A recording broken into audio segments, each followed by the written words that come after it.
साथियों जय हिंद। स्वागत है एक बार फिर से। मैं हूं आपका अपना मित्र दिलीप कुंपावत। आज लेके आया हूं आप सभी के लिए एक नया टॉपिक जो है इंडिया आर्मी में ज्वाइन कैसे करें। जी हाँ दोस्तों, क्या 10वीं या 12वीं पास करने के बाद सेना में शामिल हो सकते हैं? यदि हाँ तो कैसे? तो गाइज ये वीडियो कंप्लीट पूरा देखना है, क्योंकि इस वीडियो में कंप्लीट इन्फॉर्मेशन मैंने दी है कि आप इंडियन आर्मी में ज्वाइन कैसे कर सकते हैं यदि आप 10वीं या 12वीं पास है तो मैंने आपको इसमें वीडियो में कंप्लीट इन्फॉर्मेशन दी है कि किस तरीके से आप ज्वाइन कर सकते हैं और कौन कौन से युवा हैं जो आर्मी में जा सकते हैं। तो वीडियो को कंप्लीट पूरा देखना, ताकि आपको पूरी जानकारी मिल जाएगी कि आप किस तरीके से इंडियन आर्मी में ज्वाइनिंग ले सकते हैं। तो सबसे पहले हम बात करते हैं कि इंडियन आर्मी आखिर है क्या और इसकी क्या फुल फॉर्म है। आर्मी शब्द सुनते ही हम भारतीयों के अंदर आत्मविश्वास जग उठता है और हम सबका सीना गर्व से चौड़ा हो जाता है। आर्मी का नाम सुनते ही अपने होश आने लगता है और देशभक्ति की भावना जागृत हो जाती है। भारतीय सेना आज दुनिया की अग्रणी सेनाओं में से एक है। भारतीय सेना रात बॉर्डर पर खड़े रहकर देश की और देशवासियों की रक्षा करते हैं।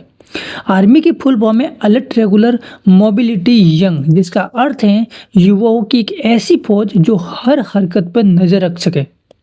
आर्मी भूमि की एक शांति शाखा होती है जो कि अपने अंदर कई शाखाओं को मिला के चलता है। इसके अंदर वायुसेना भी शामिल होती है। दुनिया की सबसे बड़ी सेना जो है आर्मी की, वो सबसे पहले है चीन में है, और दूसरी बात करें दुनिया की सबसे बड़ी सेना वो इंडिया में है। बात करें जिसमें 11,29,000 सक्रिय सैनिक हैं और 9,60,000 है जो रिजर्व सैनिकों की फौज है। तो बहुत बड़ी सौभाग्य की बात है कि इंडिया की दूसरी सबसे बड़ी सेना मानी जाती है आर्मी की सेना को, है ना। तो चलिए तो बात करते हैं कि भारतीय सेना में कैसे जाए, how to join Indian army. हजारों स्टूडेंट आर्मी में नौकरी करने का सपना देखते हैं, पर क्या आर्मी में जाना इतना सरल है? इसका जवाब हर किसी को नहीं मिलेगा। इसकी एक ही वजह है, क्योंकि प्रतियोगिता 100 पदों के लिए लाखों लोग आवेदन करते हैं। विश्व में एक ऐसी सेना भर्ती के लिए सबसे अधिक भारतीय युवाओं की रुचि होती है और सभी भारतीय युवा की पहली पसंद है सरकारी नौकरी, जिससे कि वो देश की सेवा कर सके। अगर आप भारतीय सेना में भर्ती होना चाहते हैं तो आपके लिए भारतीय सेना के शारीरिक मापदंड के साथ साथ शैक्षणिक योग्यता को पूरा करना जरूरी है। भारतीय सेना में जाने के लिए उम्मीदवारों को मानसिक और शारीरिक रूप से स्वस्थ होना बहुत ही जरूरी होता है। चलिए तो जानते हैं कि आर्मी में जाने के लिए कैसे तैयारी हम कर सकते हैं। How to prepare to join Indian army. Army में जिस पद के लिए आवेदन करना चाहते हैं उसकी सारी इन्फॉर्मेशन सबसे पहले तो आपको हासिल करनी है, जैसे कि उस पद को प्राप्त करने के लिए क्या क्या योग्यता होनी चाहिए, कौन सा एग्जाम पास करना होता है। आर्मी परीक्षा पैटर्न को समझना होगा कि परीक्षा कैसे होगी, तथा आर्मी परीक्षाओं को पुराने प्रश्न पत्रों को जमा करके सॉल्व करना बहुत ही ज़रूरी है। आप किसी ऐसे व्यक्ति से भी जानकारी ले सकते हैं जिसने आर्मी परीक्षा पास की है और उसने परीक्षा में पास होने के लिए तैयारी तथा प्रश्न पैटर्न जानने की कोशिश करें। अपने जीके को मजबूत रखें, क्योंकि एयरफोर्स का एग्ज़ाम हो या फिर आर्मी का एग्ज़ाम हो या फिर आईएएस का हो, इन सभी एग्जामों में सबसे ज़्यादा जीके के क्वेश्चन पूछे जाते हैं। इसलिए विशेषकर आपको जीके पे विशेषकर आपको ध्यान देने योग्य बातें हैं। चलिए तो बात करते हैं कि 10वीं के बाद आर्मी ज्वाइन कैसे हम कर सकते हैं। 10वीं के बाद भी आर्मी में जाने का सपना यदि पूरा करना है तो 10वीं कक्षा की योग्यता के साथ साथ में आप ऑफिसर रैंक किसी भी पद के योग्य नहीं होते हैं।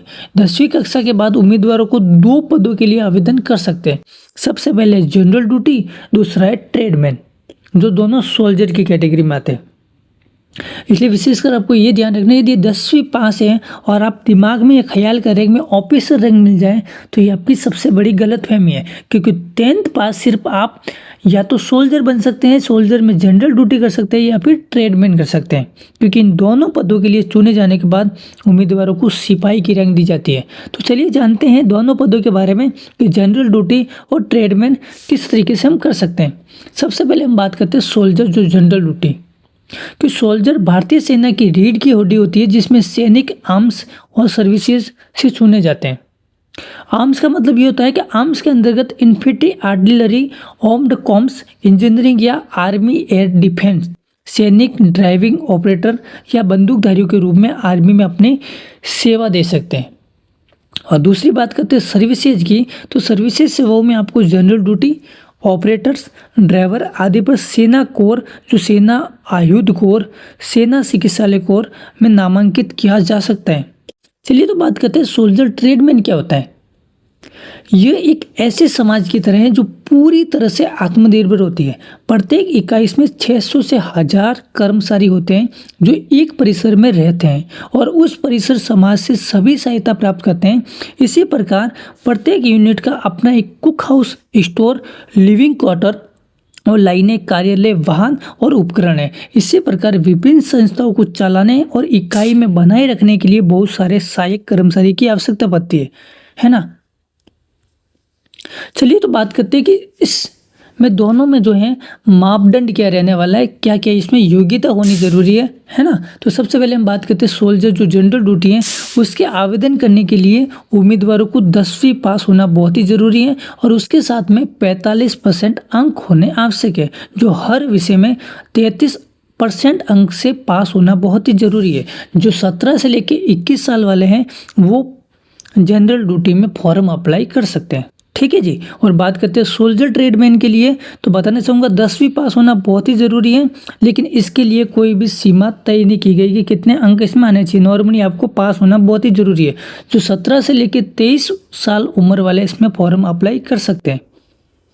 जो जनरल ड्यूटी और सोल्जर ट्रेडमैन के लिए है, तय किए गए सभी फिजिकल मापदंडों को पूरा करना बहुत ही ज़रूरी है। मतलब दोनों के लिए है तो अंक तालिका अलग अलग हो सकती है, लेकिन फिजिकल मापदंड है वो दोनों के लिए सेम रखा गया। चलिए तो बात करते हैं कि 12th के बाद आप आर्मी ज्वाइन कैसे कर सकते हैं।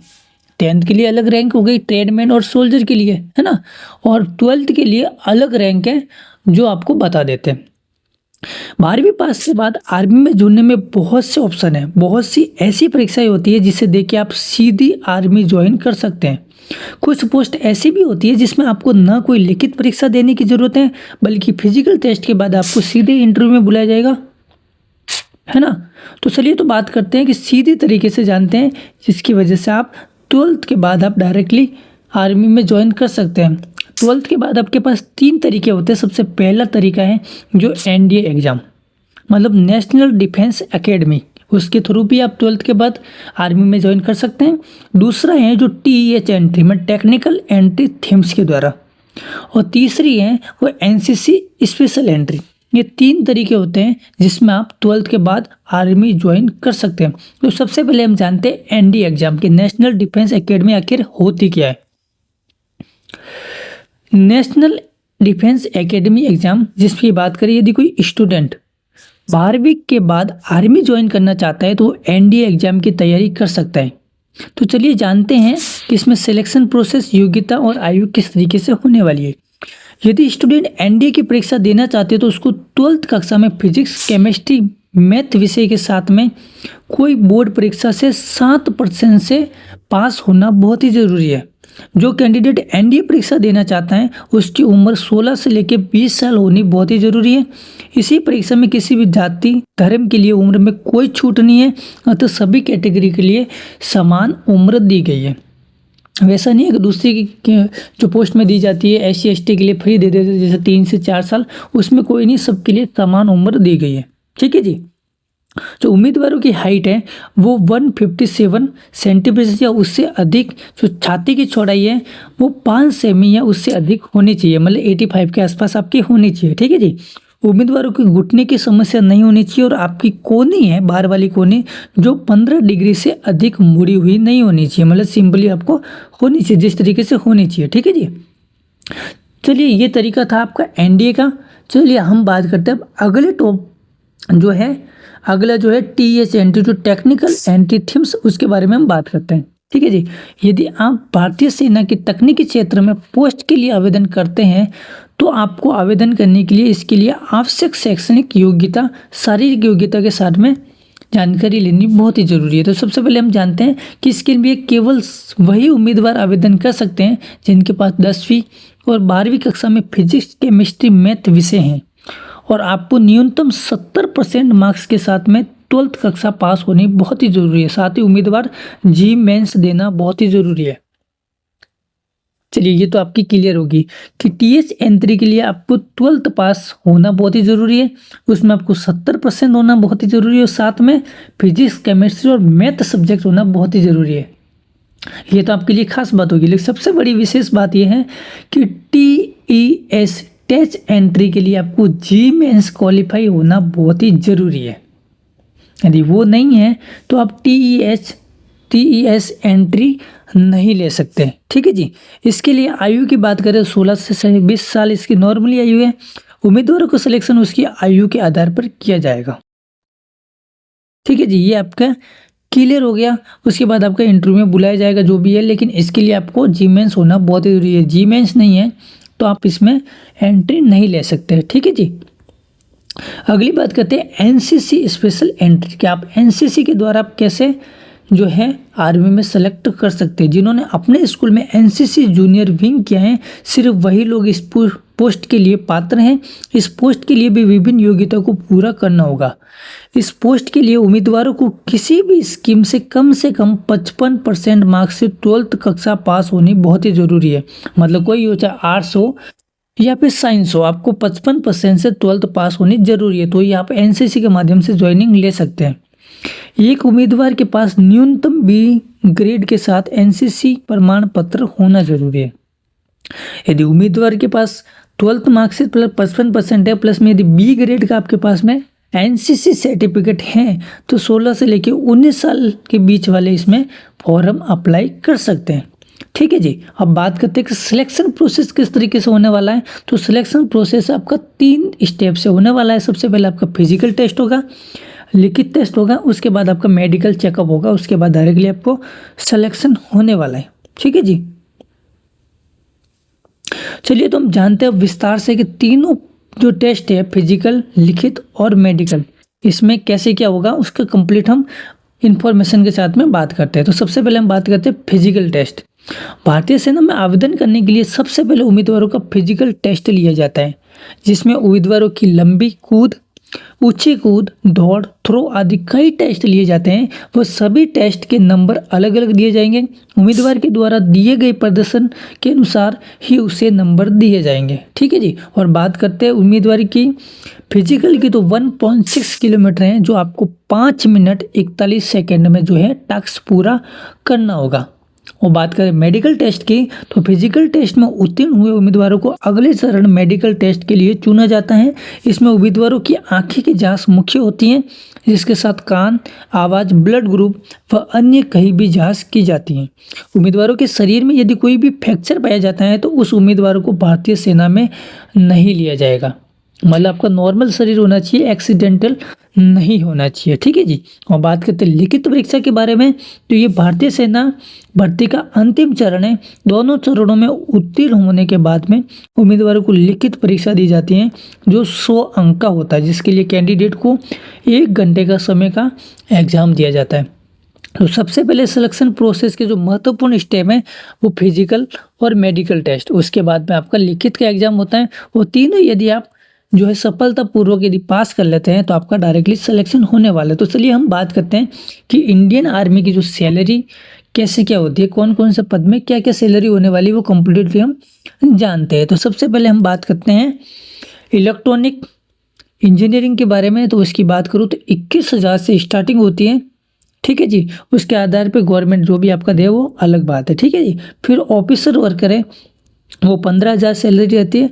टेक्निकल असिस्टेंट वो 28,000 से, कंप्यूटर ऑपरेटर वो 30,000, नर्स है वो 20,000 से स्टार्ट होगी, क्लर्क की 21,000 से, रिक्रूटर की हैं वो 25,000 से होने, और कैप्टन की सैलरी वो 60,000 से स्टार्ट होती है। इसमें जो भी है SIPF जो भी वो बिल्कुल अलग होता है, वो ऐड होके आपकी बहुत ही अच्छी सैलरी बन जाती है ना। चलिए, तो आप सभी के लिए ये वीडियो बहुत ही शानदार होगा। यदि आप भी इंडियन आर्मी में ज्वाइन होना चाहते हैं तो ज्वाइन इंडियन आर्मी में जाके आप फॉर्म अप्लाई कर सकते हैं, क्योंकि इसकी वैकेंसी है, साल में 1-2 बार आती रहती है। यदि वीडियो पसंद आया हो तो वीडियो को ज़रूर लाइक करिए, और यदि आप हमारे चैनल पर नए हैं तो चैनल को ज़रूर सब्सक्राइब करें, ताकि ऐसी ही वीडियो आपको टाइम पे आपको मिलती रहेगी। तो गाइस मिलते हैं ऐसी नेक्स्ट वीडियो में, तब तक के लिए जय हिंद, वंदे मातरम।